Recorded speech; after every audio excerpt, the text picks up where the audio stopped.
Right, last week we were talking about the pleasure of Shabbat. So I just want to finish up this thing because there were a lot of loose ends that we were able to cover. There's a lot of issues, a lot of details that we have to talk about. Also, right, we said that because of the importance of the mitzvah of Oneg Shabbat, the pleasures of Shabbat, the rabbis waived certain prohibitions because of this, right? We already talked about the fact that they waived the prohibition of interest, right, because of this. At least rabbinical interest. They were allowed to do rabbinical interest in order to buy the pleasures of Shabbat, to buy the foods and all the things that you need, the drinks and all the things that you need for Shabbat. You're able to even to do rabbinical interest. I'm still waiting for 10 There's also another thing, which is what? They allowed you also to go over another prohibition, which is what? That a person in general, right, when a person is waking up in the morning, before he does his chores and takes care of his bodily needs and business and work and all these things, the first thing he has to do is pray. He's obligated to pray first. What does that mean? To do shacharit, right? The amidah, the silent prayer, he has to do at least that much, right? And then once he does all that, right? Kriyat Shema, amidah, tefillin, all these things, which are the crucial things to pray in the morning. And by the way, for women, it's not like that. Or women is a little bit more lenient, right? Women are really obligated to do only one prayer a day, but men are obligated to do 3. So it's different, right? So what does that mean? That if a woman doesn't have time to pray in the morning, even though it's preferable that you should pray in the morning, like the men do, but really their prayers are also much shorter. It's not the same thing, right? A woman doesn't have to pray all the things that the men do. She has to do basically what? Birkat HaShachar, Birkat HaTorah, right? And then do one pasuk Kriyat Shema, just one pasuk, one verse, one paragraph, and then she does the Amidah, and that's it for, it's like a 10-15 minute job, the whole thing. She doesn't have to pray like an hour, the men do. Men pray for an hour in the morning. It's a different thing altogether, right? So why do I tell you that? Yeah, I'm sorry. What's the benefit of prayer?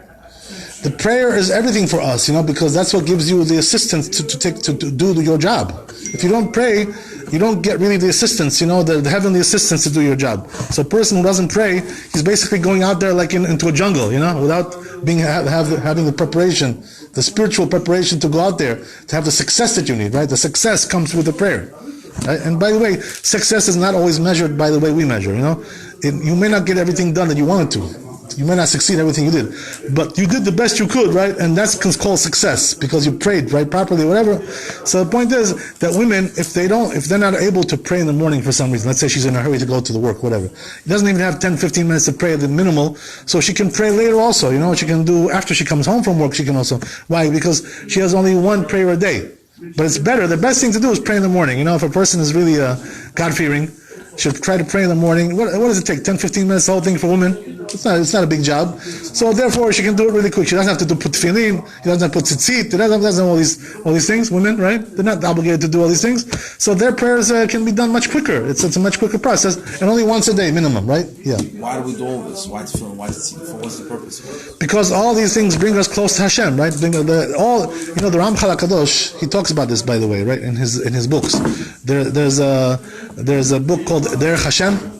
So over there, it describes a lot of things about Judaism. By the way, a person who's a Baal Tshuva, or all these kinds of things, where people coming new into Judaism, one of the most important things the books to learn is the Derech Hashem of the Ramchal. What is that called? The Ways of God, right? In English, it's translated into English also. This is a very, very important book to learn. Why? It's also very short.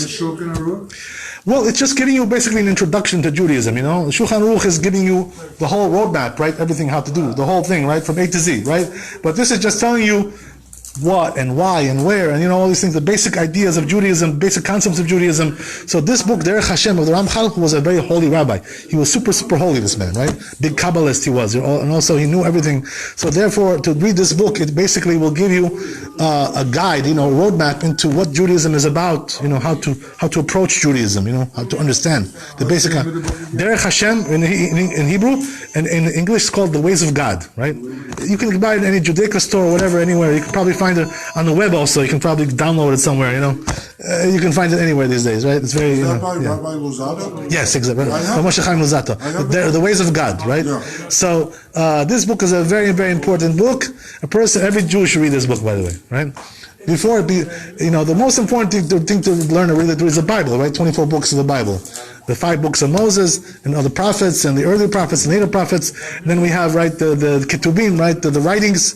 So all the 24 books a person should learn, But this book also, Derech Hashem, is, I would say, like it's a 25th book. What does that mean? That a person needs that book too to understand Judaism. It's a very, very important thing to learn. Okay, whatever. So anyway, getting back to what we said, Rabbi, that as we said, right, that a person is obligated to pray before he does his chores. But when it comes to buying the foods for Shabbat and the Oneg Shabbat, the pleasure of Shabbat, a person is even allowed to go to the supermarket or wherever he goes to buy his foods, whatever. He can go even before he prays. Why is that? Because they waived the prohibition of not doing your chores before prayer when it comes to the mitzvah of Oneg Shabbat, when it comes to this mitzvah. So this mitzvah, you see how important it is, right? They waived all kinds of prohibitions. By the way, we're talking about only one situation though, right? We're not talking about every situation. We're talking about that he's afraid that if he goes to the market late, right, the food will be already gone, then there won't be, supply will be dwindled. So because of that, he can go without prayers in order to what? That he should avoid having, right, all the merchandise already gone. So if that's the case, the merchandise he's afraid is going to be gone, he's going to lose the best chalot, the best bread, all this, right? So then he can do that. But otherwise, there's no reason the need to skip the prayers. If you can go 10 o'clock, 11 o'clock, 12 o'clock, there's still everything going to be there in abundance. So then there's no reason to do this, right? We're talking about where he's afraid that the merchandise will already be gone. That's the idea, right? In America, usually it's not like that, right? You can go late. There's a lot of merchandise, right? Everything is abundant, so there's no reason really to do this in America, in most cases, right? But there are some cases where, there's a limited supply of chalot, of all kinds of things. So there you got to go early, otherwise you get, you get all the leftovers, all that stuff which is like, not the best merchandise, right? You get the crumbs. You get the crumbs, basically, right? You know what the crumbs are, right? So you get the crumbs, right? So you don't want to get the crumbs. You don't want to get the crumbs, right, for Shabbat. You want to get the best stuff. So if that's the case, you can even waive the prayers, right, and then pray after you went to the super. Okay, that's a special thing. Watching more they waive. than I thought. So I thought the crumbs was like a reference to yeshiva days. Right. The truth is, you should know one thing that regarding, rabbis, whatever. So the truth is, right, that the rabbi should be up to current events. He should be up on current events. Agreed. He should know what's going on in the world. You know why? Because if he is closed in, he doesn't know what's going on in the world, so he can't relate to the people. People don't see him as a normal human being. They see him as some kind of a outcast, whatever. Somebody who's locked into his little his little 4 amot, his little square area, his little box. He's in the box, That's not good to be like that when you're a rabbi. A person should be a little bit knowledgeable of what's going on in the world. So this way, when he talks to people, when he relates to people,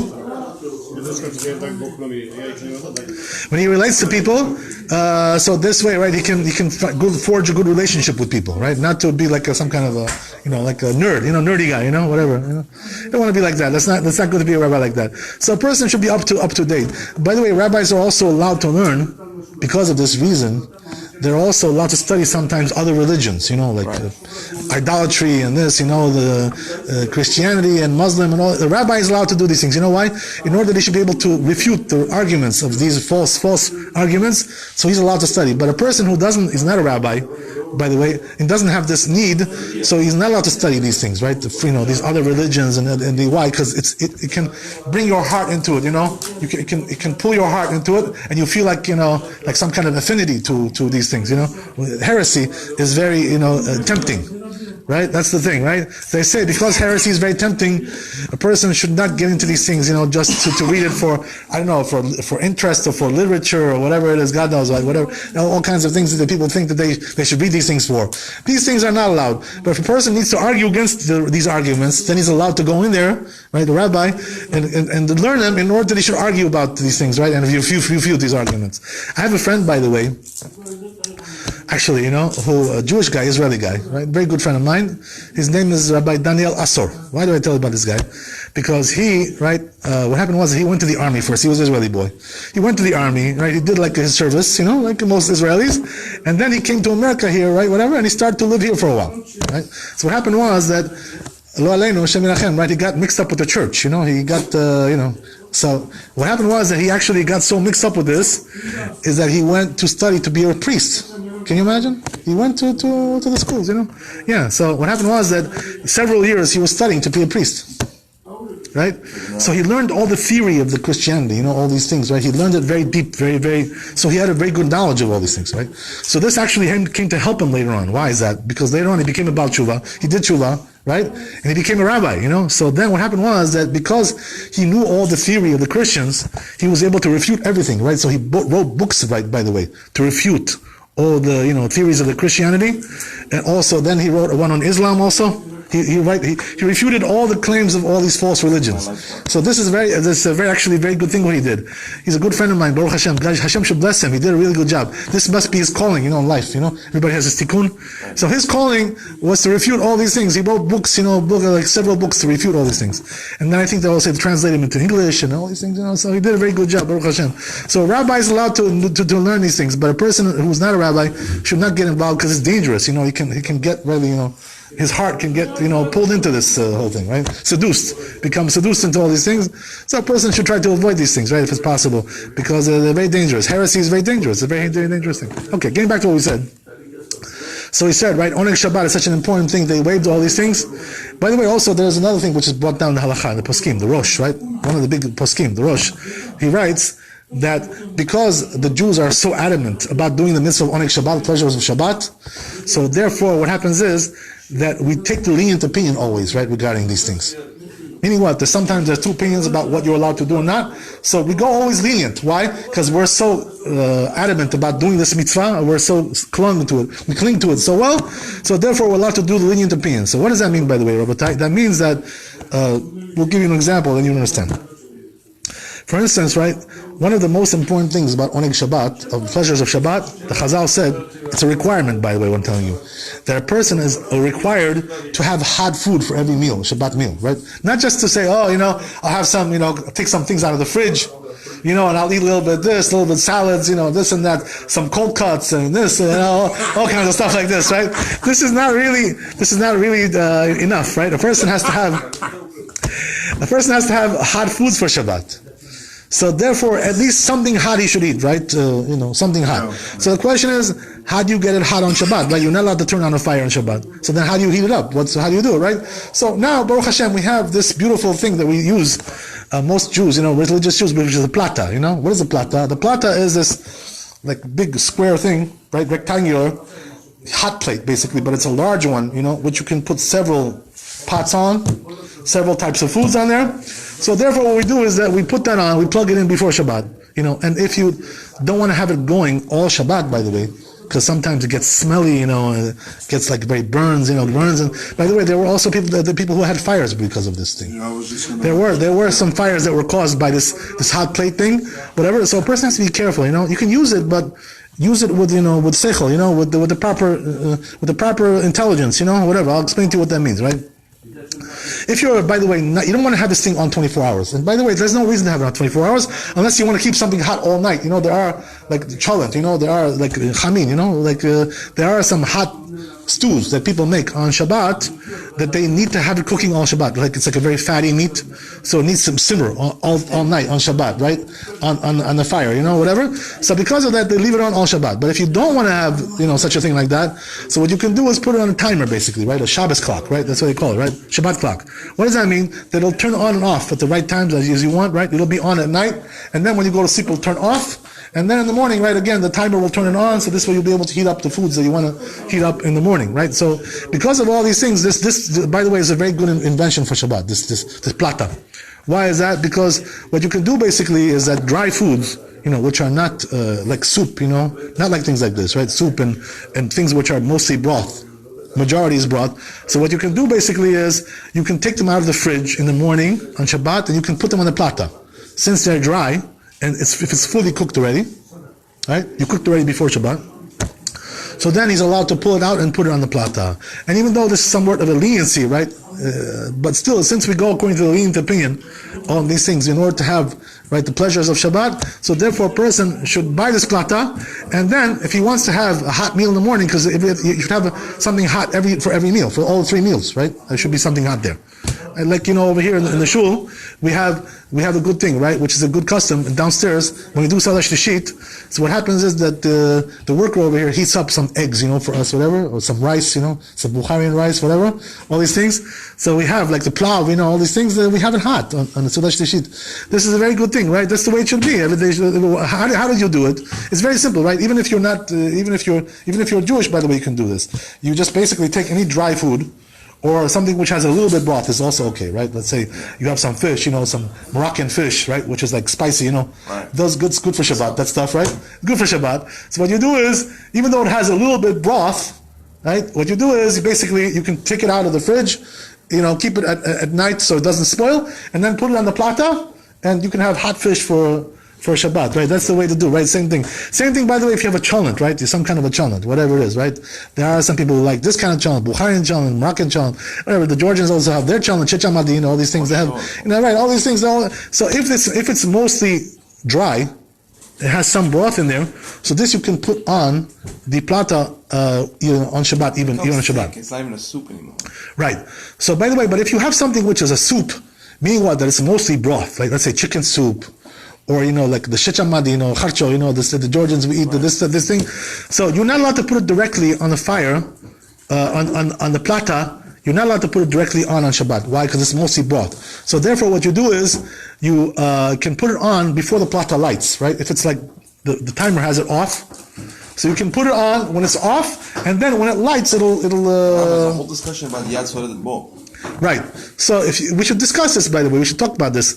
I want to get into this also, right? They'll discuss all this whole thing. We should explain what this means, all this stuff. Right? Just telling you basically a basic outline right now, and then we can discuss also the depths of the theory of all these things, why it is the way it is. But I'm just telling you, right, that in terms of practically speaking, a person can have a plata on Shabbat, and that plata he'll be able to put anything he wants, any dry food, or semi-dry, right, with a little bit broth. What does it mean? What does that mean, a little bit, right? What that means is if the majority of the food is dry, and there is a minority of liquid in there, so then you are allowed to put it on the plata even on Shabbat, right, directly. There's no problem to do that, right? So if you have something like that, right, like we said, the fish, or some kind of like a dry cholent, which is like mostly dry, but if you have something which is, as we said, right, which is mostly broth, like soup or charcho, whatever, something like that.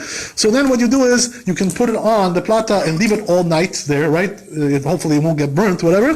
But if you think it's going to get burnt, so what you do is have a timer, which is going to turn it off at night, and then before it turns on in the morning, put it on, and then it automatically will turn on.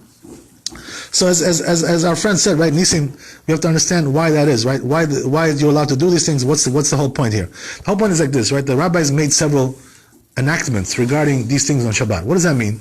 That, as we know, right, that you're not allowed to cook on Shabbat. Everybody knows you're not allowed to cook on Shabbat. So what does that mean? That a person has to cook everything before Shabbat comes in. But what happens is like this, right, that sometimes, by the way, if the food already started cooking before Shabbat, right, and it already got pretty much more or less cooked, so then it can continue cooking on Shabbat as well. What does that mean? That you put it on before, right, and it started already cooking, so then it's allowed to keep going on the plata. What does that mean? The plata, right, as we said, what you do is like this, right, you start a fire before Shabbat, and you heat it up until it gets boiling, and then you put it on the plata before Shabbat, and it will continue cooking all night if you want, right? Doesn't make a difference. Why is that? Because when we say you're not allowed to cook on Shabbat, that means to start cooking on Shabbat. But to continue the cooking process once already started before, that on the plata is allowed to do, right? There's a different method, right, which is some people use, which is what? They don't use a plata, what they do is they take a stove, right, and they cover it with a metal plate, sheet, right, which is called, Ashkenazim call this a blech, Yiddish, Yiddish word, whatever. So they call it like a blech, right? So what they do is they cover it, the fire, with a metal sheet, and then it becomes the same as a plata. What does that mean? Whatever you can do with the plata, you can also do on top of that metal sheet, right? The same thing. Now we have to explain to you why that is, right? What's the reason why? As we said, right, on Shabbat you're not allowed to cook. So therefore, what we have to do basically is that start cooking it before Shabbat, and then, right, what we do is like this, right? Once it's fully cooked, this food, it's fully cooked. So then a person can take it off the fire, right? And if he wants to, let's say, put it in the fridge, or he wants to have it out on the table, whatever it is, on the counter, so he's allowed to do that. And as we said, right, if now, the thing is like this, when you put it back, now let's say I want to put it back, it's already fully cooked, 100% cooked, right? 100% cooked, this thing. So I want to put it back now on the plata because I want to heat it up in the morning, whatever it is, right? As we said, right, that you shouldn't have just cold food in the morning, right? So there are some people who are, they don't know these halachot. So they think, in the morning just have some, some appetizers, zakuskebi, this, and that's not the way it should be, right? In the morning a person should have something hot also. By the way, according to halacha, according to the Talmud, which is the most important seudah of the Shabbat? Second one, right? Number 2, right? As you said, right? He gave me the peace sign, right? The number 2. So, what does that mean? That since the second meal, the one you do in the morning when you come home from shul, is the most important seudah, so therefore that should be the best seudah, right? And therefore the hot food should be for the morning, right? That's very important to have something hot in the morning. Not just to say, I'll skip on that. No, you don't skip on that. That's very, very important. So therefore, what should a person do, right? As we said, right? That if he wants to now take it out from the fridge and put it on the plata, he's allowed to do that if it's almost dry or completely dry. So what's the problem over here? The problem is like this, right? The rabbis made certain enactments over here. They said that what? That even though you already fully cooked something, fully cooked, so you're not allowed to put it back on the fire on Shabbat. Why is that? Because it looks like you're cooking. There's like a mistaken marit ayin, we call that, right? In halakha, right? Marit ayin means that what? That michzikim vashel. It looks like you're cooking. Not everybody knows that it's fully cooked. So when you put it back on the fire, right? So it looks like you're cooking. So therefore, the rabbi said, if you want to put back something on the fire, once it got totally cold already. I'm sorry. Yeah. The issue in Shabbat is not the issue of cooking. It's not the issue of heating. It's the issue of beginning the cooking process. That's right, but now we're talking about rabbinically, right? Rabbinically, there's also something additional over here. Okay. Rabbinically, there's also, you don't want to look like you're cooking as well, okay, right? So therefore, that's the reason why they said, cover the flame. Without the rabbinical law, we would be able to put it on a flame. Yes, that would be totally allowed if it's fully cooked, right? An existing flame, right? Right. Yes, existing flame. So what happens like this, right? So now the rabbis told you, since you don't want to look like you're cooking, so therefore take that thing, right? First cover the flame, right? And then once you cover it, you can put something on there to heat it up. Why? What's the reason why the cover helps you? Because it's not the way to cook when the flame is covered like that. That's not the way of cooking. Right. Since it's not the way of cooking, it's just the way of heating up like that, right? Nobody cooks with a metal plate right on top of the flame, right? You cook it directly with the flame. So therefore, this is why the plata is very good, right? The best device is the plata. Why? Because the plata, how much does it cost, by the way? $50 this thing. The best plata, $50. You can buy it on Main Street, whatever. Right? Very cheap, and you can use it, right, to heat up foods on Shabbat readily, right? It's the best way to do it, by the way. Can I open the egg on the plata? Open an egg? What does that mean, open an egg? I have a raw egg. Can I put it? No, you cannot cook on Shabbat. No, not cook on Shabbat. It has to be fully cooked, right? Yeah, it has to be fully cooked. So once something is fully cooked, so now the plata is the best thing. Why is that? Because since the plata has no visible flame, right, and it's not really so strong. What does that mean? Yeah. It can cook, by the way, but it takes a much longer time. It's a slow cooker, So you'd have to. So it's like a handicapped cooker. It's a handicap, So it's not really the proper way to cook. So therefore, since it's not the way to cook on the plata, that's why we're allowed to put back foods on the plata and heat them up, because it doesn't look like you're cooking, since it's not the way to cook like that. Right. This is the reason why. Right. So, and this is the reason why a person is allowed to put foods on the plata on Shabbat. Right. So what's the problem then? But I just told you, right, that you're not allowed to put something which is mostly broth, like soup. That you're not allowed to put, right? So the question is why? What's the reason why? The reason is like this, right? When it comes to liquid foods, which are mostly liquid, like soups, as we said. So the problem is over here like this, that even though you cooked it one time, since it got already cold, when you cook it again, when you boil it up again, there are some Rishonim, there are some poskim who say that it's considered to be like you're cooking again. Why? Because it's liquid. Right? Liquid, when you cook it, in other words, I'll explain to you what that means, right? That when you have, let's say, some water, like, you want to mix some tea, right? Whatever, coffee, right? So you boil that water. You boiled it, right? So now, when it got cold, if you want to have tea again, you got to boil it again, right? You got to heat it up again. So basically, that first cooking that you did for that water doesn't really help you now, right? Meaning what? For your purposes, it's like you never cooked it before, because you have to do it again. So therefore, that's why it's considered to be, right, according to some poskim, according to most of the poskim, by the way, that if you cook a liquid and it got cold and you recooked it again, you consider it to be like you cooked it now. So therefore, on Shabbat, this is a very big no-no, right, according to those poskim, right? I heard that also you're allowed to technically if the flavor is ruined. I'm sorry, what's that again? If you're allowed to put soup on the plata if the flavor is ruined, if it doesn't improve the flavor. Oh, very good. Right, yeah, you're right. That's true. That's true what you're saying.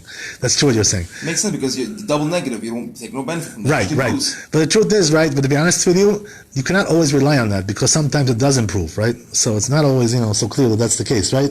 But it's true. If that was the case, you would be right. You're absolutely right. By the way, there's a machloket also. There are some poskim who say that's not allowed. Yeah. So it's not 100%. Yeah, you're right. Absolutely. Yes. So, but Ashkenazim don't do that, right? Anyway, the point is, Rabbi, that let's make it clear, right? Let's make it crystal clear so everybody understands. So as we said, right, when it comes to something with a food which is mostly broth, mostly liquid, so there, if you cook it again, it's called cooking now. Right, according to some poskim. So therefore, the solution for this is what? That you cannot put it back on the plata when the plata is hot. Because that means you're cooking it now, according to this opinion, right? So therefore, what do? There's a couple of solutions, right? If you have like a goy right in the house, right, a maid, you can tell him to do it, right? That's one thing, that's for sure, right, allowed. But if you don't have, you can do it with a timer, as we said, right? What does that mean? Benefit from the cooking of the goy of the soup that's already been cooked. Because according to some poskim, it's not called cooking. You understand? There's a machloket. It's two opinions over there, right? So this is the reason why. So because of that, right? Because of that distinction, we have the ability. Yes. Otherwise, it wouldn't be allowed. You're right. Okay. So as we said, Rabbi, that the best way to take, if you want to have a hot soup on Shabbat in the morning, or for the Seudah Shlishit, for the third meal, so what do? Right? The best way is like this. Put your plata on a timer, right? And then when the timer has it off, put the soup at that time on the plata, and then it will light up by itself, and it'll heat it up. Protects you double. This you're allowed to do it, by the way, this way.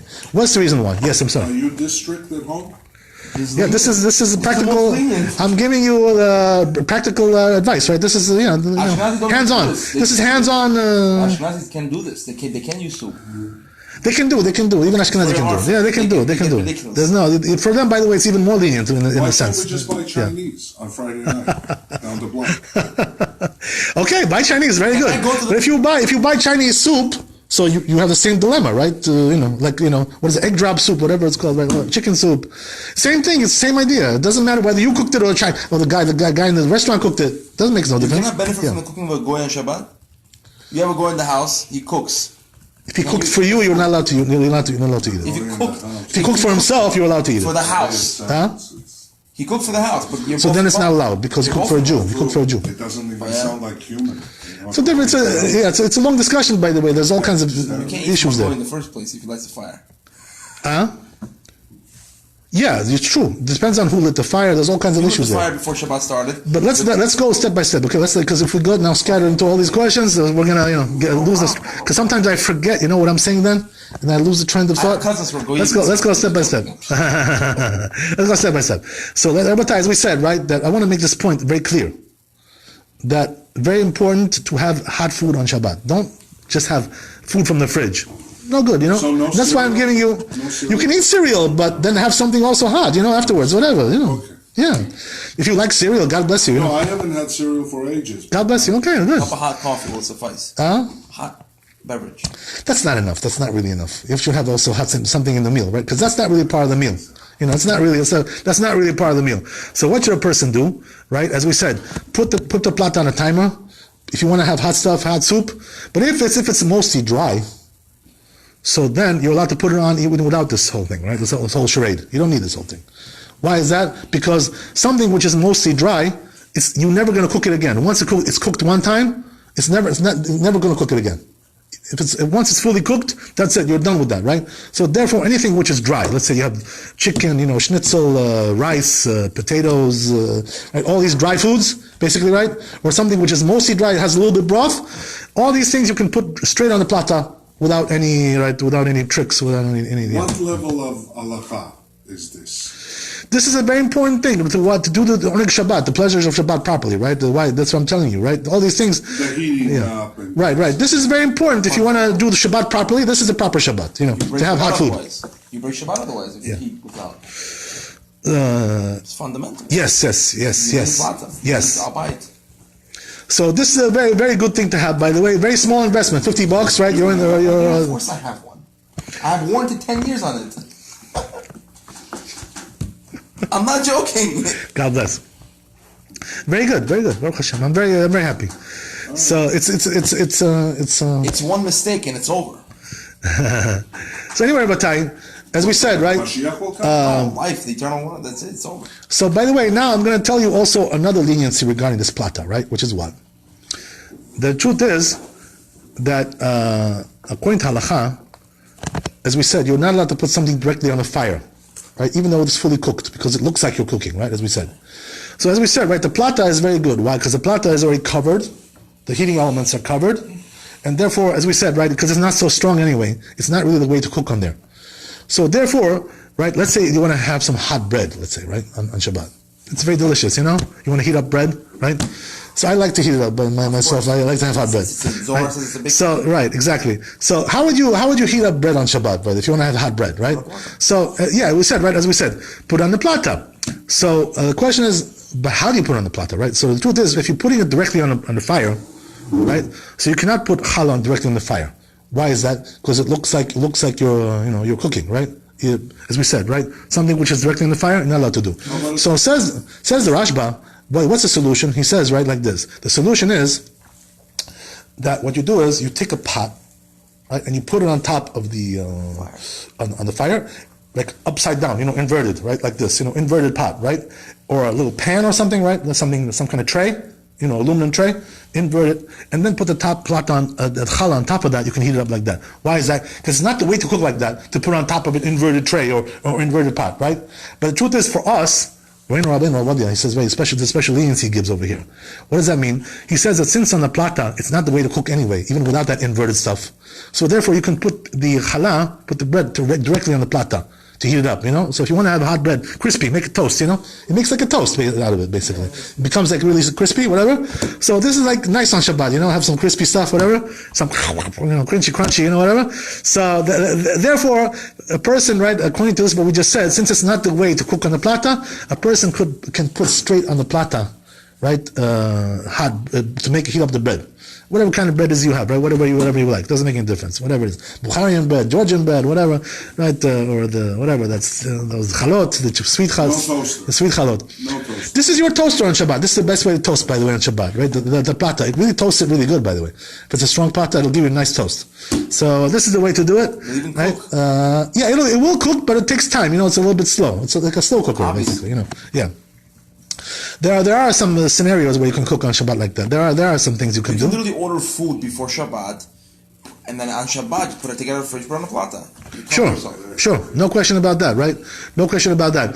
So as we said, Rabbi, there is this special leniency of doing these things. So therefore, a person has a way on Shabbat, right? On Shabbat to have hot foods. There's no reason to have cold meals on Shabbat, right? It's not that complicated. Yeah. It's literally simplified. Just have a plata and put everything there. Okay. Yeah, it's pretty simple. Okay? You listen, I listen. Sure. Okay. Yeah. So, Rabbi, one question. Yes. Plata. Yes. Plata, whatever you call it. Yeah. When you say fire, give me a definition of fire. Yeah, we talked about this, right? What is fire? So, fire means fire means that something is being burned. The flame, flame. Gas oven. Gas oven is fire, sure. That's for sure. No question. If you have an electric fire, what does that mean? Like heating element, right? Heating element, right? Yeah. So heating element is not from the Torah. It's not fire. It's fire from the rabbis. The rabbinically, it's fire. It's fire. Electric. Right. It's basically a metal. It's a metal coal. It's called, we call it, right? It's a metal coal. Rabbinically, it's called fire, not from the Torah, right? It's still fire. Right. So even for that, you need the plata and the whole 9 yards. Right. Exactly. Yeah. The plata is good. The plata is very good. You're very good with the plata. It's much better to use the plata than to use like an oven, whatever. Because with the oven, there's certain issues there, whatever. Whatever. So the best thing is to use the plata or to cover the flame with a metal, as we said, right? With a metal thing. That's also another solution.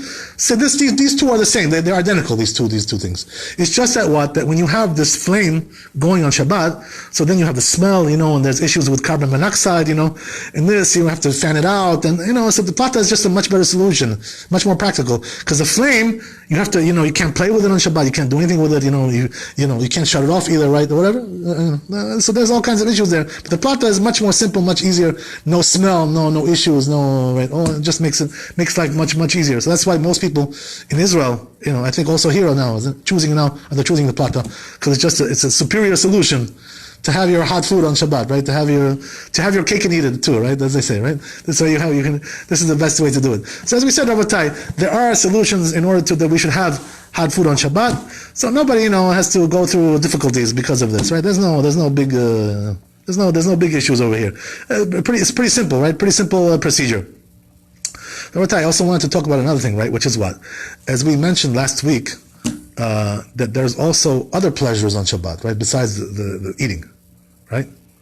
There's also other things which are called Oneg Shabbat, right? As we said, right? Being with your wife, we said, right? That's also mitzvah, right? To be the right. That's also one of the pleasures of life. So since it's one of the pleasures of life, so therefore a person should try to do it on Shabbat. What does that mean? That your wife is pure, right? Obviously, if she didn't go to the mikveh yet, you're not allowed to be with her. Obviously, she didn't need that, right? That's a different story. We're not talking about doing a sin, right? That's a different story, right? But if she's pure and she's ready for you, so if she's ready for you, right? So then it's definitely a mitzvah to be. And by the way, they say also there's another thing, right? That when a person, it's not only the pleasure of Shabbat to be with your wife on Shabbat. They say that if you have children that come from that union, which is on Shabbat, so they turn out better, the better souls you get. Better neshamot, right, exactly. Higher level souls, right? So therefore, that's why they say, right, that if a person wants to have really good, pure children, clean, so he should try to do it always on Shabbat. Why? Because if that's the case, so the children, the neshamot, they get good neshama over there. Right? Especially, by the way, this is even better if he does it after midnight, right? What does that mean? And according to halakha, there's a midnight, right? What does that mean? If you take the night and divide it up into 12 pieces, right? So you take the 6 hours, right? After the 6th hour, that's already called midnight. So after that time, it's even better, right? So the best time, the most opportune time, if you want to have the best children, is to on Shabbat, after midnight, which is about now 1 o'clock, right, over here, right, in New York. It's about 1 o'clock this time of year. It changes, right, it shifts, right? So if this is the best way, if you want to have, right, real holy children, this is the best way to do it, right? And this is also, you're doing the mitzvah of pleasure on Shabbat. The lights on? Or? That's a good question. We talked about this. I think you're allowed. We talked about this, right? Actually, we spoke about this a couple of times, but we really should answer this question because it's a very important question. Right. This is a very important question, right? So I must tell you that according to the Talmud, right, that if a person has relations with his wife with the lights on, and from there she gets pregnant, so there's all kinds of dangers about the children that's going to come out from there, right? They can become epileptic, right? Epilepsy. So because of that, they say, right, that always a person should try, always, as a rule, it's a rule, that a person should turn off the lights. The light should not be there. There should not be any direct light in there. If there's something indirect coming in, a little bit, no big deal. There's no big deal, right? But it shouldn't be something directly hitting him. Whether it's electric light or sunlight or even the moonlight, by the way, even the moonlight, which is directly on him, no good. That's not right. But if it's indirect, something, a little bit here, creeping in from here and there. Do you think that that's where they got the idea that a vampire can't stand the light? I don't know. You have to ask Hollywood. Go to Hollywood for that question. This is not a rabbi question. Okay. So, by the way, what was it that you were talking about? I want to also address what you said. What did you say? Something you said before. Okay, whatever. Anyway, if you think of it, let me know. So anyway, Rabbi, there's also, right, besides that, as Nisi mentioned last week, there's also the other things, right, which is sleeping on Shabbat. What does that mean? That the custom amongst many people is to take a nap on Shabbat in the daytime, like after they have their afternoon meal, whatever. So they take like a 2 or 3 hour nap, whatever. And by the way, this was done by also big rabbis, also very holy rabbis, So this is definitely considered to be something, But I want to tell you that even though there is a mitzvah to sleep on Shabbat, because it's a very pleasurable thing, to sleep on Shabbat a little bit extra, a little bit more than you do on weekdays, catch up a little bit, right? To make up all the missed time. How on weekdays we don't sleep enough. Nobody gets enough sleep on weekdays, right? We're all like, wake up here, go there, sleep there. By the way, you should know, by the way, that, since we're talking about sleep, if you want to solve the problems of insomnia and all these things, right? We talked about this before, right? Whatever. The best way it is. My personal, experience bears out. To solve these problems, irregular sleep, haphazard, all these things. How do you do it? How do you solve the problem? Waking up on time, right? That means you get up early, you pray, you're a shachrit, like a normal, nice, good Jewish boy, right? In this way, you avoid those problems. Why? Because when you get up on time, it forces you also to go sleep on time. You make a schedule. It's like a biological clock. The person has. Once you get it used to it, going to a certain thing, right? You have a time for everything. Time for dinner. Time for this. Everything has its own time. So then you'll probably find, right, that all the sleep issues will probably be solved from that, just from that. Having a normal, regular, kosher schedule, right? Jewish lifestyle, right? That's really probably the best way to do it. Okay, if it doesn't work, it doesn't work. I can't tell you, but I think it seems to me that, this is the best way to solve all the problems with the sleep and all these issues. Having a time to go to sleep, having a time to get up, having a normal, normal life, a normal schedule. By the way, the Torah looks very down at, being lazy in the morning. It's considered to be a very bad thing. What does that mean? Getting up late, being a lazy daisy, in the morning, getting up 10, 11 o'clock, 12 o'clock. This is not Jewish life. This is not the way to be a Jew. When a person gets up late, he's missing all the mitzvot. Kriyat Shema, Shachrit, he didn't say on time. He missed all his mitzvot. Chabal, going down the tubes. Well, that's the biggest problem that Georgians have. God bless you, You know why? Yeah. Because the parents pay the rent for us. So why should we get up on time? You remember the joke we had? Yeah, the what? I always used to say, I can just imagine myself. I get married, yeah, and I'm getting up in the afternoon, and my wife is, get up, go to work, and I'm like, so that's how she got me. Okay, so tell your mother to pay the rent this week. You know what it says, right, about that in the Pirkei Avot. In the Pirkei Avot, it says something very severe about that, right? It says that a person who likes to sleep in the morning instead of doing these mitzvot that we talked about, Kriyat Shema, Shachrit, Tefillin, this, it says it takes him out of the world, it removes him from the world. It's a very bad, very bad way to live. Tefillin you can put on any time. You can put it all day, right? But it should be done, early. Everything should be done on time. You know what I'm saying? You're right. You can put it all day. Are there any exceptions for me, though? That what? God bless you. Every Jew should do it this way. I'm telling you, if you want to have a good Jewish life, I'm not joking either. That's the sense. Best thing is get up on time, go to sleep on time. Everything, normal, nice, nice Jewish life. This is the best way to do it. If you do it this way, right, all the sleep orders or disorders, all this, and you also, by the way, you're going to have a better life, more successful. You're going to be also, in your business, in your parnasa, and everything. Everything. When you have a normal schedule, you become more successful, more serious. Retired or on disability. Right, so the thing is like this. So it's a good question, by the way. When you're retired and this and that, so you know what it is, to be honest with you, there's no retirement from Torah, there's no retirement from mitzvot. So if you can retire from work. When it comes to these things, you're working until the last day of your life. That's what it is. You understand? Okay, let's say you're retired. Or in my case, right. I've been out of work for 4 years. I get up at 6 o'clock in the morning. God bless. I don't. I'm saying. Right. Ideally speaking. Then it's just a waste all day for me. I have nothing to do. I'm sitting in Dunkin' Donuts all day. Right. Well, the truth is, that a person once he. Yeah, that's it. Yeah. Oh, Jimmy's giving you good advice. A person who has a lot of time on his hands, by the way, too much time on my hands, Yeah. So, what you do is you learn Torah. Exactly. This way you get zechut of learning Torah all day, By the way, in Israel, that's the way it is. The senior citizens, the ones who already went into pensia, pensioner, what they do? They went to go to shurim. They go to Darash, There's shurim all day, and there's Bet Knesset, and the shul, yeshiva. They go, and that's what they do with their life, so they can have a good life. This is the way to do it, by the way. Do they buy lotto tickets in between? Absolutely, like they do on Queens Boulevard. Okay, so anyway, getting back to what you said, if a person gets up on time, has a good schedule, everything is good. So the rabbis look down at this, by the way, and being like a lazy daisy kind of lifestyle. It's not good to be like that. A person has to have a good, nice, early morning, bright and early. Everybody looks down, right? Exactly. But especially in Judaism, it doesn't fit the lifestyle of Judaism. This kind of lifestyle. When do you think doesn't the Pope gets up? 12. It says in the Gemara. Leavdil. I mean, he's a holy man according to his religion, right? Huh? I'm sure he has the same philosophy about getting up early. And if you're getting up early to do sins, it doesn't really help you much. They say. Rabbi, you're so easy. You know what it is, right? They say, by the way, there's the funny saying, right? That everybody says, right? They say, oh, he's a good guy. So, when he's sleeping, he's a good guy, right? Or those Rosinams, then he's a nice guy, right? When he's sleeping, he's a good guy. And by the way, this joke is actually something which is borne out as well in the Talmud. What does the Talmud say, right? The Talmud says, right, that when it comes to Rasha, Rashaim. So sleep is good for them, to sleep a lot. Why? Because if they're awake, they're doing sins, So it's better for them to sleep more, Let them sleep a lot. Let them sleep, oversleep, go, That's the best thing. Why? Because we have peace. When they're sleeping, we have peace, you understand? But when they're awake, they're doing all kinds of sins, all kinds of, plots, the schemes, this and that. So we prefer that they should sleep, So when I told you, right, that it's not good to oversleep, what I meant was for the tzaddikim, for the good people, For the good people, they should be getting up and serving Hashem, doing the mitzvot. But when it comes to Rashaim, let them sleep all day long. Baruch Hashem, let them sleep until...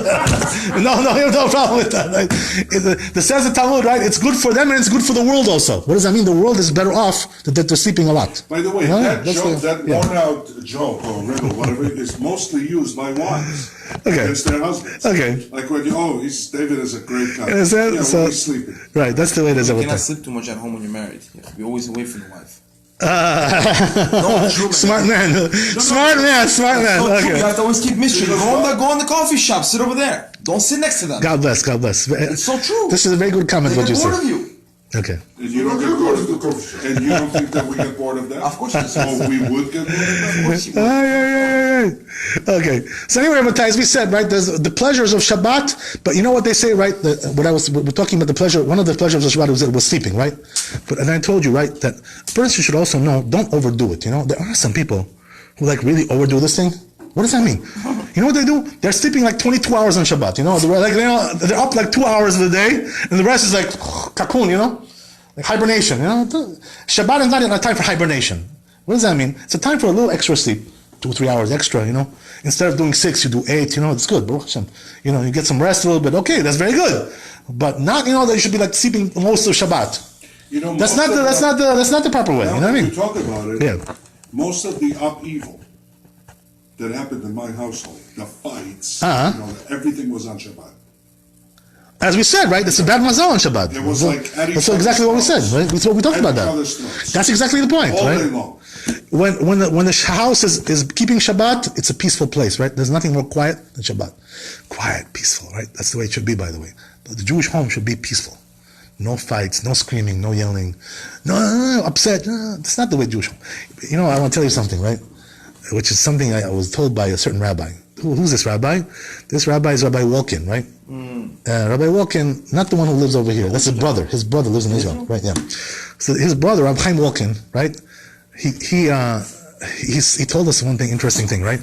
That his mother was Zoche, she married it, that she used to be in the house of the Chafetz Chaim, can you imagine? No way. She when she was a kid, they used to invite her over there to be in the home of the Chafetz Chaim. Can you imagine such a holy house like that, right? Big rabbi.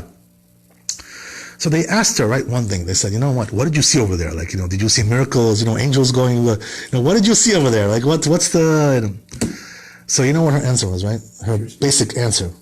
He says, there was one thing which really amazed me about the house of the Chafetz Chaim, that it was always quiet and peaceful, Chumi. No women? No, there was women there. Oh, there were women. But quiet, peaceful, no fighting, no upset, no being upset, no screaming, no yelling, no losing your temper, flying off, flying the handle.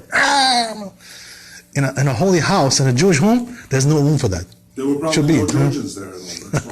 No, if you study Torah in the house, it's usually. By the way, you should know, I want to tell you that regarding the Georgians, right, this rabbi we have behind us over here, his brother was a Talmid of the Chafetz Chaim.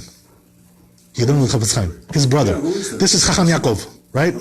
Chacham Yaakov, he learned with Lubavitch. Okay. But his brother, Chacham Moshe, right? Moshe Katan, right? He learned with the Chafetz Chaim.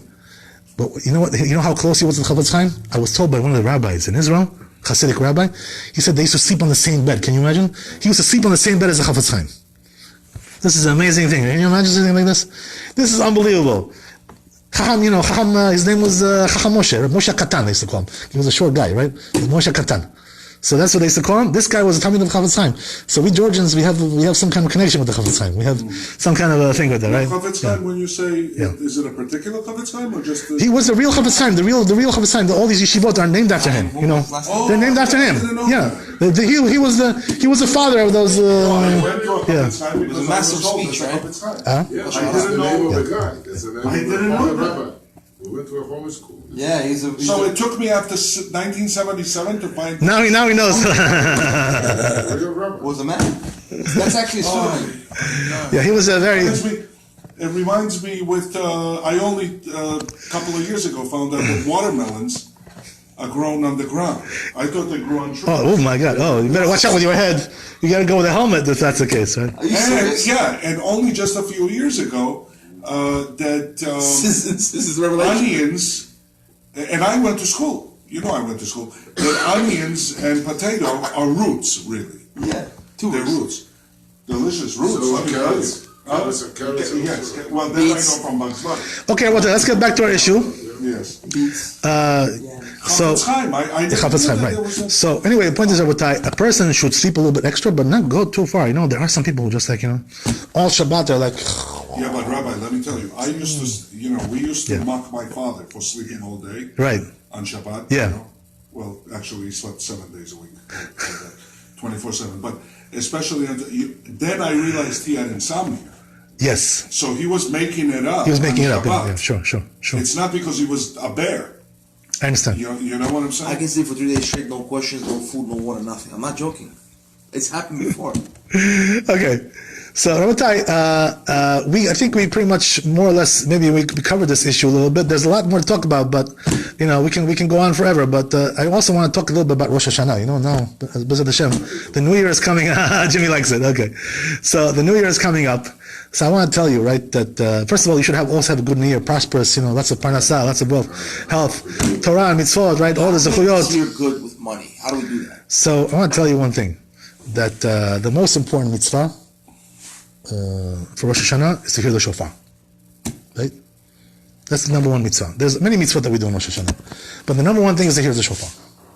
So a person has to be very, very careful to come to shul on Rosh Hashanah and to hear the shofar, because otherwise, where is he going to hear it? Who's going to do it in his house? There are people doing it at home, but they have to know how to do it. You know how to do it. That's something else. Most people don't know how to do it. So you got to come to the shul. Make sure you come on time. You know why the shofar is more important, right, than anything else? Because number one, it's from the Torah, right? Most of the other mitzvot that we do in Rosh Hashanah are rabbinical, basically. The prayers, tashlich, the simanim, all these things are rabbinical. But the shofar is from the Torah. Very, very important to hear the shofar. Why is it so important? One thing is from the Torah, but also there's another thing, right, which they say, right, that one. That really, the Rosh Hashanah is a very strong day of judgment.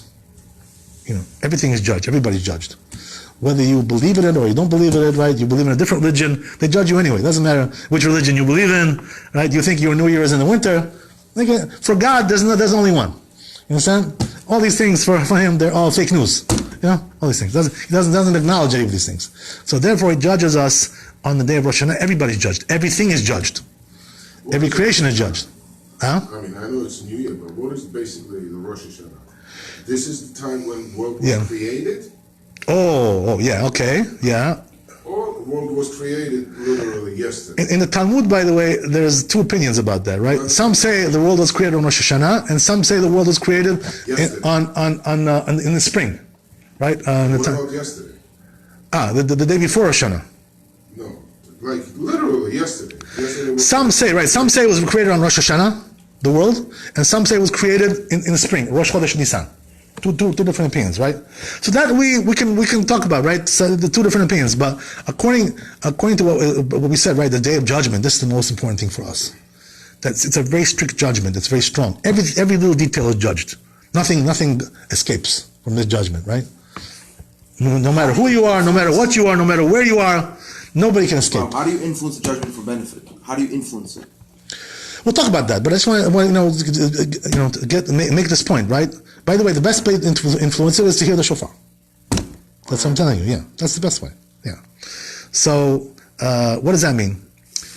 Why is the shofar so important? Because the Satan comes, that day to accuse everybody. He's got his whole files, tablets, this and that, discs. He's got everything that a person did, this and that. Everything is there with him. He comes in. Right, the court, is being. Right, they're bringing the case. They're starting the case. He's accusing everybody. Right, this guy did this. This guy wants to come and accuse everybody. So if he was going to come and accuse everybody, the judgment will be very strict. By the way, that's the way it is. Right, it'll be very super strict because nothing will escape. Right, Everything is going to be judged precisely without any deviation. This is very hard. Who can stand on that? It's not enough that we suffer on a daily basis. We're going to be judged. It's a result of that day. Exactly. That he's telling you the truth, right? That the reason we're suffering is because of that day, right? It's just the opposite, right? Because of last year, what happened? What they judged you on, right? That's why you're suffering now. But now we're starting a new slate, right? So every year is a new slate. So because of that, a person has to know, right? You're going to be judged on everything. So therefore, hearing the shofar is the best way to escape this problem. Why is that? Because when the Satan comes in, right, the court now begins, the proceedings begin, the hearings, right, now beginning. So what happens is, he has his whole list, right, of things, and he starts to read. And all of a sudden, here's a shofar, Satan, do. So what happens, like, now is he has a heart attack, like, falls on the ground and faints. Oh my God, what happened, The accusing lawyer, right, had a heart attack, right? Take him to the hospital. At the Satan, so the court is adjourned, right? And that's it. Down. That's it. Case is over, right?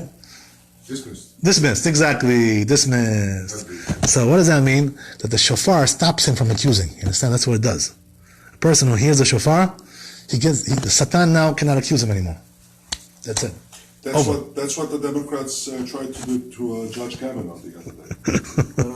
You saw it? They tried to disrupt the whole... Yeah, he needed a shofar. He needed a shofar there, yeah. The shofar, there's two Rosh Hashanah, 2 days. Right. I'll explain to how that works, right? How that works, the whole thing. 1 day, 2 days, the whole thing, right? So things like this, right? That a person has to hear the shofar. What does that mean? The basic 27 voices that we do in the morning after we do shachrit and after we read the Torah. So then we do the shofar. Right, 27 kolot. Those 27 voices, if a person hears those, Satan cannot accuse him anymore. That's it, right? Impact the outcomes, That's it. Finished. So, why is that, by the way? You have to explain, right? What does he care about the shofar, the Satan? Who cares about this, Because Satan is basically an angel, you understand? One of the angels of God. He's from the bad side. There's angels from the good side. There's angels from the bad side, right? There's both compartments, right? So Satan, when he comes in, basically he's an angel. So when he hears a shofar, he's like a robot. He's programmed, He's like a robot. Angel's like a robot. He has no free will. He has no free intellect. So basically, what happens is like this, right? Satan knows one thing, that it says in the prophets. Right? What does that mean? That day when Mashiach comes, they're going to blow the shofar, right? And that's going to be end of Satan. When Mashiach comes, Satan is going to be out of business. His job is over. That's it, right? He's going to get fired. He's going to get right? So he knows that that's his last day. When he hears the shofar, he says, "Oh my God, it must be that Mashiach came." So he gets a heart attack, from fright. Falls on the floor. Is that what it says? Yeah, that's what happens. Yeah, exactly what happens, right? So every year he's having another heart attack. Exactly, every year the same thing, right? Several times within everything. Cardiac arrest, right? That's it. Right? So this is the reason why the shofar is so important, because the Satan gets removed from accusing. But if a person doesn't hear the shofar, so then the full force of the judgment, comes on him. Who can stand on that? Who can stand this kind of judgment? It's so precise, By the way, they say this is the reason why that, in terms of the redemption, the Geulah, right? The final redemption of Mashiach, it's not going to happen during this time of Rosh Hashanah. It's going to happen during Nisan, right? The spring, before Pesach time. Why? They're both holy times, right?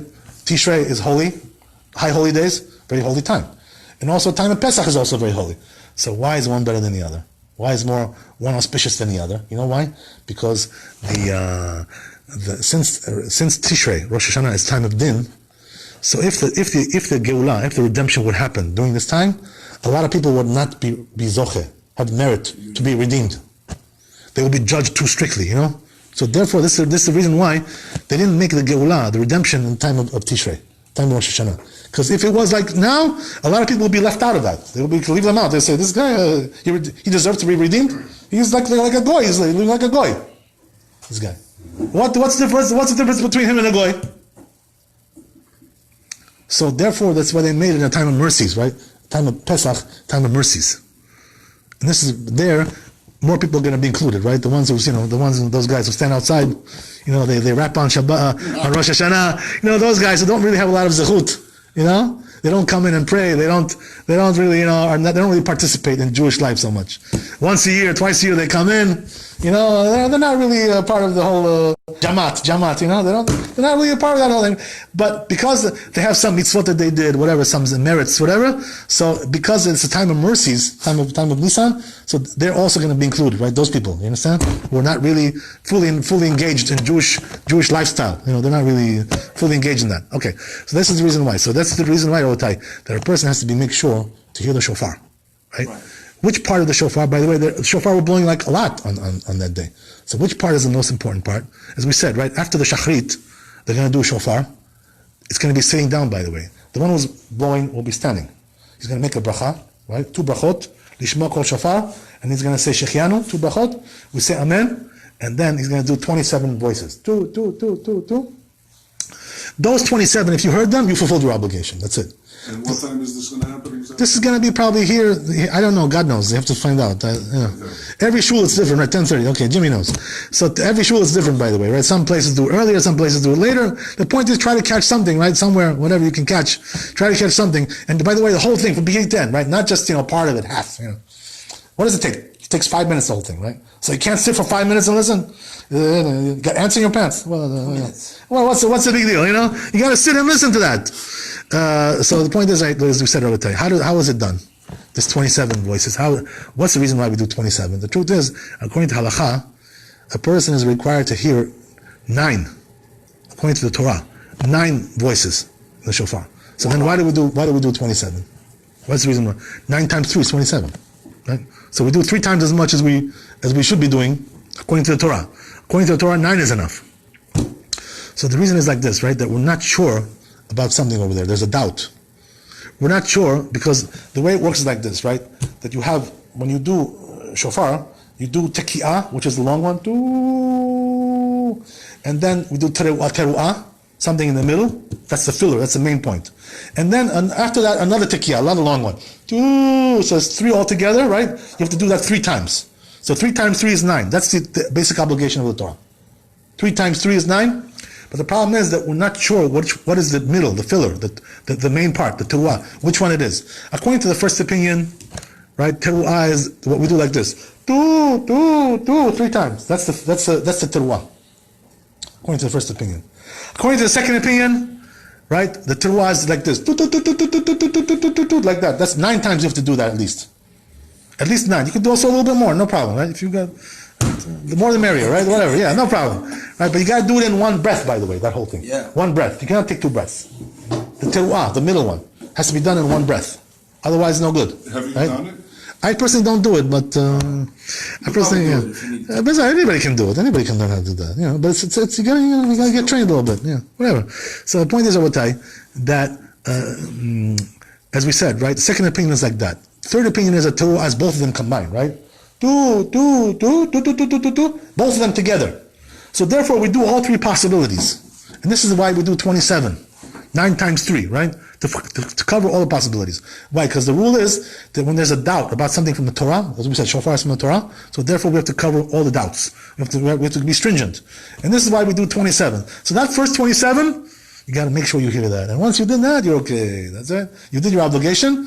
The rest is also very important, to do the prayers as well, right? To do the shachrit, to do the musaf, right? But those are all rabbinical. So therefore, After we hear this, the 5 minutes or whatever, then we can go back outside and talk about cars. After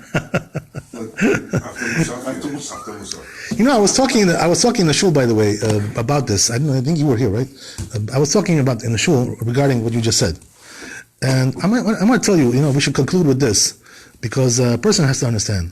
I was Zoche, Baruch Hashem, had the merit to be with the Gedol Ador, the greatest rabbi of the generation, Morainu Rabbeinu, Rabbi Yosef. And I used to pray with him also, high holidays, we were with him. For several years I prayed with him. So, I must tell you that there are certain things I saw over there, which you need to know. Why? Because his prayer was not like the prayers we have here, it was much more holy. You felt like when you prayed with him, there was like a force that was taking up the prayers and shoving it into Shamayim, into the heavens, he was a very, very holy man. Like Moshe Rabbeinu, He was a Moshe Rabbeinu of the generation. Very, very great man. So because of that, the power of the prayers over there was extremely potent, and you felt that, you felt that power, that it was something unbelievable. So, there's a lot of things I saw. By the way, also there's another thing I saw over there, which is that prayers it was always done with simcha, with joy, like it was a very holy and joyous. Why over here it's forced, you think? Well, let me explain to you what the problem is. One of the problems that prevents us from having joy in the prayers is because we're held up too long in the shul, too much time, too many hours. And this is, why am I telling you this? Because this is why we're going outside, and hanging around. Yeah. So I want to tell you that when it comes to the prayers over there, Rabbeinu, how many hours were we praying altogether? I'll give you 3 examples, right? Shabbat, Rosh Hashanah, and Yom Kippur. These are the 3 main, things. So I want to explain to you. On Shabbat, we used to pray about, the average prayer over here in New York is about 3 hours for Shabbat, which is can be very cumbersome. Give you a big headache, you just want to go home already, It's like 3.5 hours, 3 hours, too much. We used to, exactly. Jimmy knows very well. So, over there, I must tell you, we never had Shabbat prayer more than 2 hours. Never.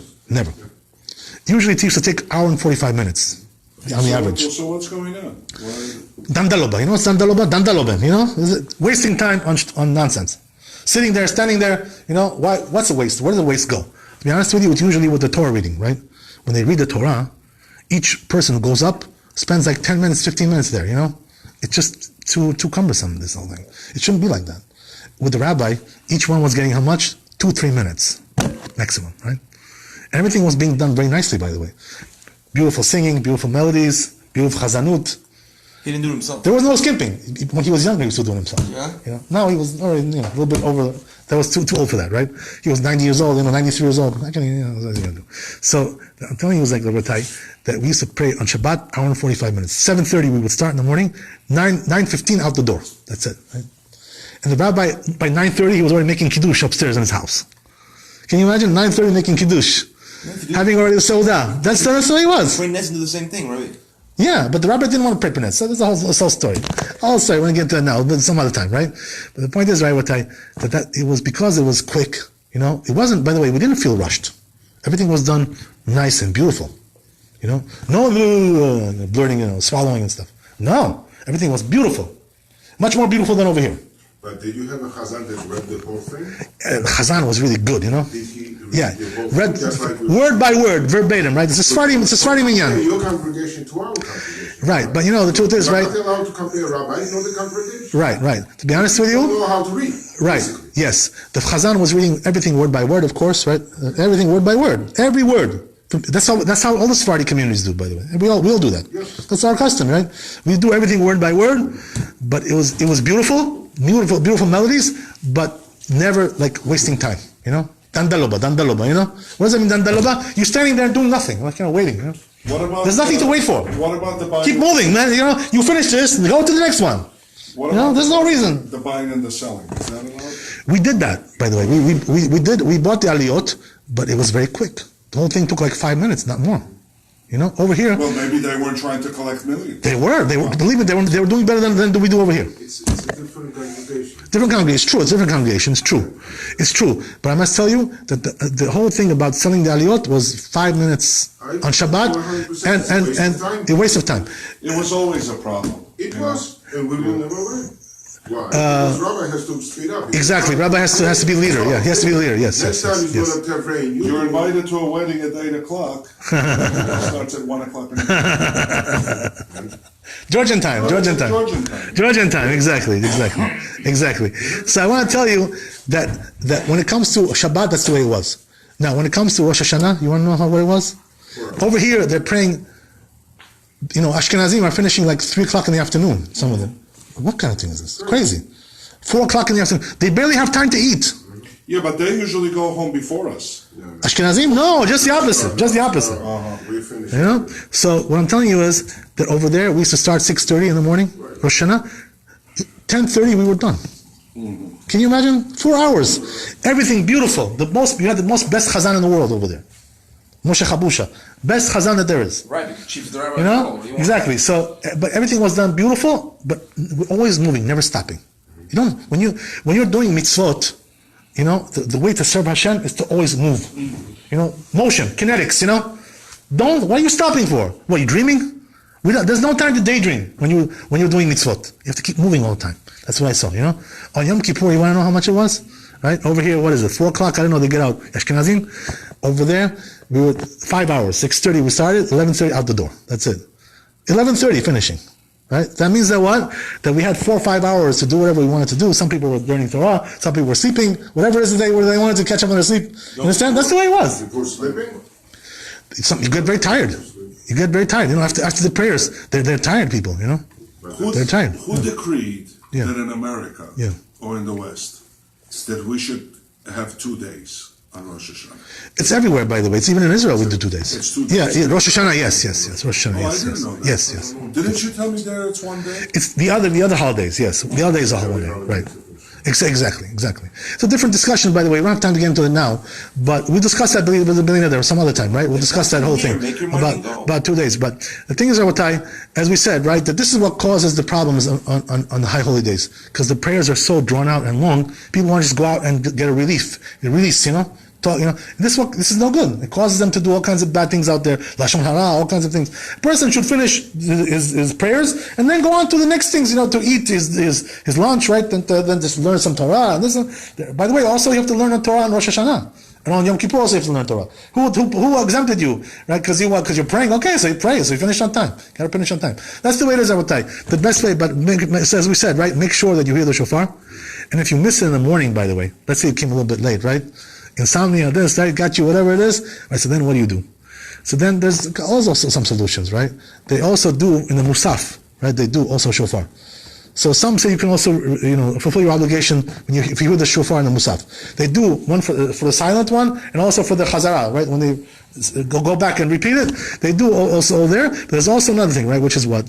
Before Mincha, before they do the Mincha prayer, the afternoon prayer, like 10 minutes before, usually they do one blowing for the women, you know, women who cannot come in the morning, so they come. So if you missed it, you can also come with the women, right? And hear also shofar with the women, as we said, right? Because they're going to also do 27 voices at that time, so you can hear it at that time and fulfill your obligation at that time. If you hear it twice, Shacharit and then Musaf, there's no difference? Really, the rabbis added, right, those ones that we do in Musaf. So really, according to rabbinically, you have to hear also those. But according to the Torah, if you heard the 27, you fulfilled your obligation. So right? That's what did you give you more mitzvot? The rabbis added more, right? They added more. To get more mitzvot. Sure, that's a rabbinical mitzvah. Yeah, sure. Basically, more you hear, happier you are.